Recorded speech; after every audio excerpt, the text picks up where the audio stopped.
Alhamdulillah, kita singgah sebentar ke Pekan Tutong bersama dengan rakan kita penyampai di sana, Nur Adinah binti Muhammad Nasran. Assalamualaikum, apa kabarnya Nur Adinah? Waalaikumsalam warahmatullahi wabarakatuh. Alhamdulillah ya, dalam keadaan yang baik pagi ini dan begitu juga dengan rakan setugas yang bekerja pada pagi ini. Apa kabar Dini dan Serina pagi ini? Alhamdulillah, kita juga dalam keadaan yang sihat afiat, ya, syukur ya. Jadi dengan keadaan kurniaan kesihatan yang baik ini pastinya akan memudahkan lagi untuk kita ni melakukan sebarang perkara yang sudah dirancang khususnya untuk hari Jumaat ini ya, Adina ya. Dan kalau tadi kita sempat mengajukan soalan kepada rakan tugas Mia di daerah Belait, melihat juga kepada keadaan cuaca yang dah menantu, malam semalam rasanya ada banyak kawasan yang hujan lebat juga. Mungkinkah dari daerah Tutong ada sudah menerima laporan Seatrip berkenaan kawasan-kawasan yang mungkin dilanda banjir pada awal pagi ini? Bagaimana? Ya, kalau di daerah Tutong sendiri memang terdapat beberapa kawasan yang dalam keadaan yang banjir ya. Namun apa yang kita harapkan apabila keadaan mereka pada masa ini akan dapat diberikan bantuan jugalah dari segi pengangkutan dan juga kemudahan untuk mereka melalui jalan-jalan yang tidak dapat dilalui dengan kenderaan sendiri. Iya, baik. Pastinya juga maklumat lanjut ataupun sebarang perkembangan terkini akan dikongsikan dari masa ke semasa melalui pelbagai landasan. Pada masa sekarang pun senang sudah untuk kita menyalurkan maklumat tersebut. Namun kita ni selaku penerima berita tersebut perlu juga menyaring sebagai gatekeeper. Sama ada orang barang itu sahih kah, entah video ataupun berita 3 tahun lepas ditularkan balik, itu yang perlu kita ni bijak dalam sama-sama mengawal. Baik. Kita akan serahkan dulu bersama dengan Dina pagi ini berkongsi bahan dan juga visual dari daerah Tutong. Silakan. Silakan. Baik, terima kasih rakan setugas. Bismillahirrahmanirrahim. Assalamualaikum warahmatullahi wabarakatuh. Selamat pagi dan salam sejahtera Auda. Alhamdulillah bersua kita kembali menerusi lintas langsung dari daerah Tutong untuk membawakan antara maklumat semasa yang berlaku di sekitar kawasan daerah Tutong.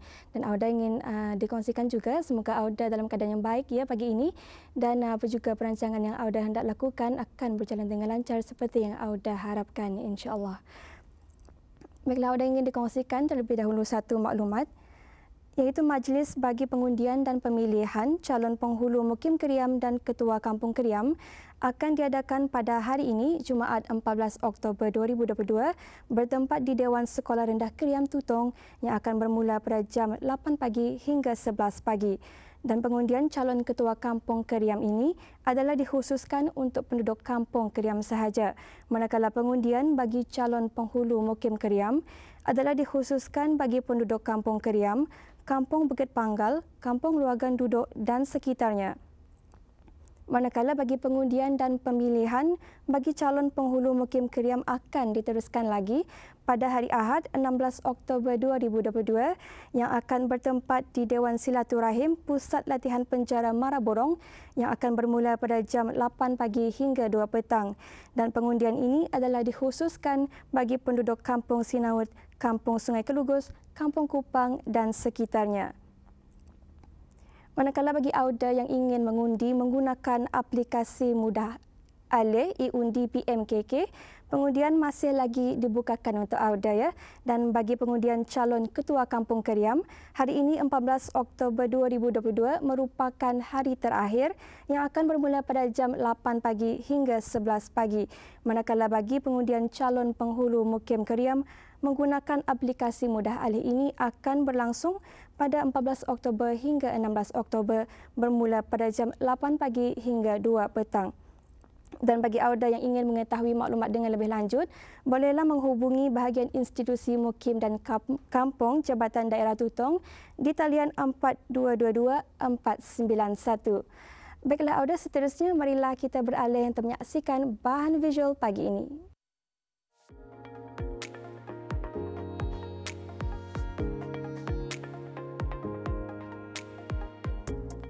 Dalam pertemuan pakej program dari daerah Tutong kali ini bersama Abdul Halim Adi, pengasas kepada produk makanan sihat Brudayat, mengetengahkan 6 pilihan menu utama makanan sihat yang dihasilkan, iaitu berasaskan jenis masakan yang tidak mengandungi banyak minyak, rendah kalori, tidak berlemak namun tetap enak untuk dinikmati.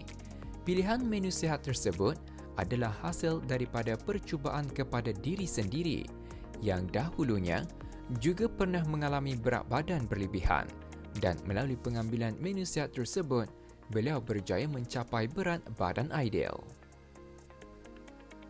Yang mana budaya Ani ianya dilancarkan ataupun dibuat semasa awal tahun 2020. Apa yang mendorong sebenarnya adalah disebabkan diri sendiri pun mengalami berat badan yang berlebihan. Dan selepas itu, alhamdulillah berjaya menurunkan berat badan. And then, ia juga mendorong Ani adalah sebenarnya budaya Ani bukan hanya sekadar bisnes lah.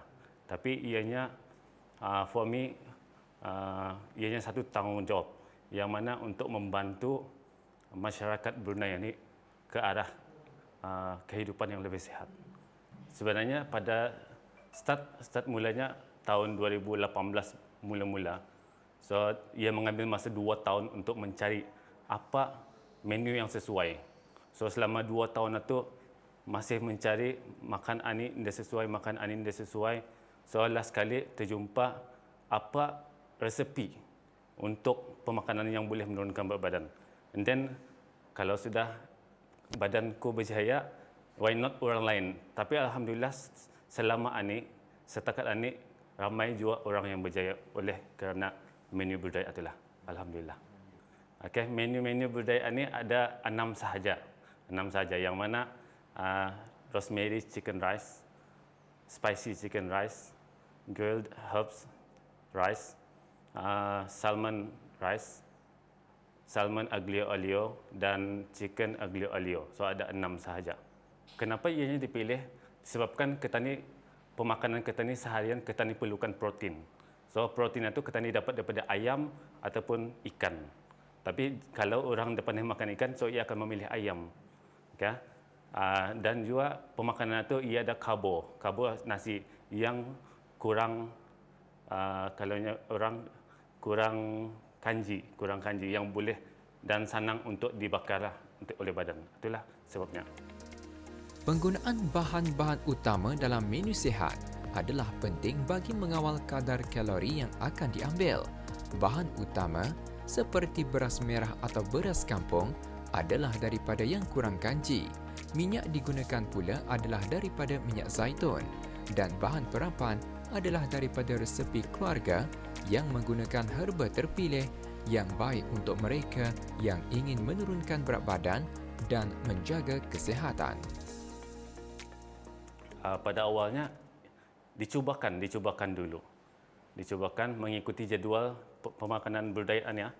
Selepas itu, kita ni akan melihat macam mana sebenarnya kesesuaian ini mengikuti pemakanan memang akan sesuai. Disebabkan pemakanan ini pemakanan sehat.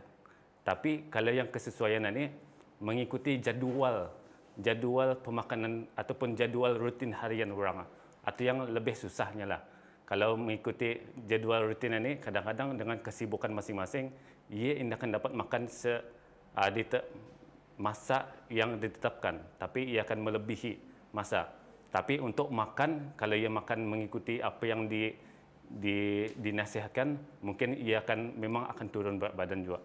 Tapi kalau mengikuti macam jadual ini, mungkin indah semua akan dapat mengikuti.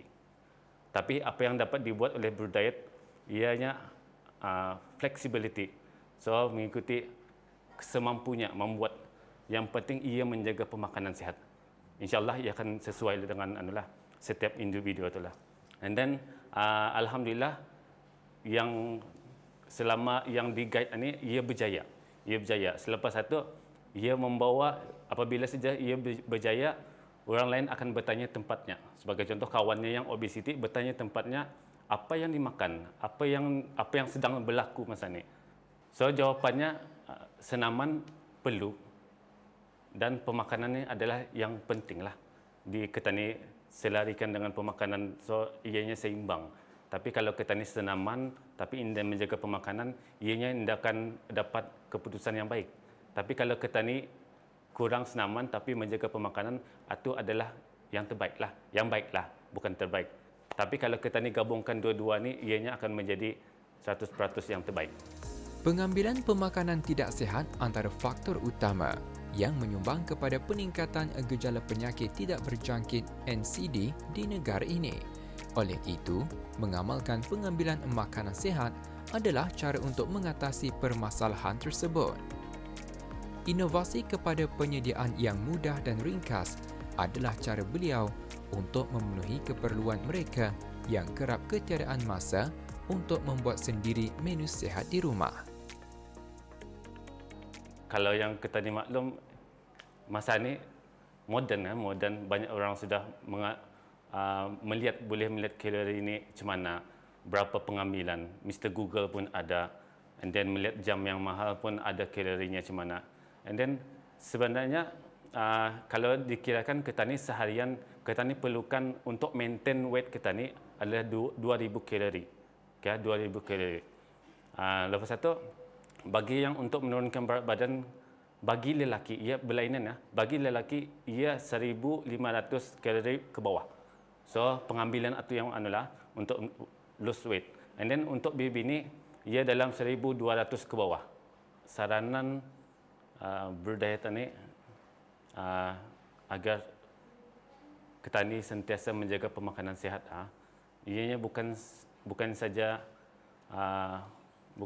untuk orang muda, semuanya lapisan umur lah, lapisan umur. So, ianya adalah untuk bagiku sayangi diri kita lah, sayangi keluarga. So, dengan menjaga pemakanan sihat ini, kita boleh menjauhkan daripada penyakit yang begitu tadi, NCD, so obesity, kencing manis atau 3 serangkai ni orang. So, kita boleh menghindarkan penyakit-penyakit itu. Tapi ada orang cakap, aku kurus, tidak payah menjaga pemakanan. Tapi jangan silap, orang kurus ini pun akan diserang penyakit juga. Akan diserang penyakit. So, tidak kira ia obesity ataupun tidak, menjaga pemakanan sihat ini adalah penting. Pemilihan menu makanan sihat mungkin agak sukar bagi sesetengah orang. Apatah lagi dalam hal penjagaan dan pengambilan makanan seharian.